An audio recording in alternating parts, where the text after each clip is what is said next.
हमारे घर में कोई घटना होती है तो हम सबसे पहले किसको पकड़ेंगे? सबसे पहले तो चौकीदार को पकड़ेंगे ना, कि तुम कहाँ थे, क्यों ये घटना हो गई तुम्हारे रहते हुए, किस लिए तुमको रखा था। लेकिन यहां नहीं ऐसा हो रहा है।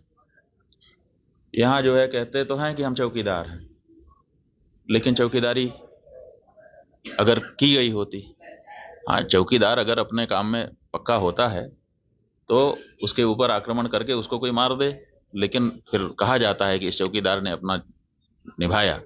यहां तो कुछ पता ही नहीं है, कोई लड़ा ही नहीं उनसे, किसी ने उनको रोकने की कोशिश ही कहीं नहीं की। वो आए, घटना की, आराम से चले गए, कहीं पर उनको कोई बाधा नहीं है। कहाँ है चौकीदार? और चौकीदार के बारे में चर्चा ही नहीं हो रही है। अब कह रहे हैं हम उनको सबक सिखा देंगे, हम ये कर देंगे, हम वो कर देंगे। पाकिस्तान की धरती से आए थे। अरे भाई, पाकिस्तान की धरती से आए थे, इतनी जल्दी कैसे पता चल गया आपको? और अगर इतनी जल्दी आपको पता चल जाता है तो घटना के पहले क्यों नहीं पता चल गया? और दूसरी बात यह है कि अगर पाकिस्तान से आए तो पाकिस्तान के खिलाफ अच्छी तगड़ी कार्रवाई करिए। आप कह रहे हैं कि हम सिंधु जल नदी का जल रोक देंगे। आपके पास जल को रोकने या उसको डाइवर्ट करके अपने ही यहाँ अपने ही देश में रख लेने का कोई उपाय ही नहीं है।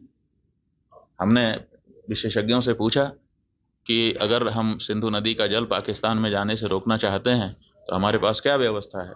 उन्होंने कहा हमारे पास कोई व्यवस्था नहीं है। अगर हम आज से शुरू करें कि ऐसी व्यवस्था हम बना लें तो पैसा कितना लगेगा वो तो अभी पूछिए ही मत।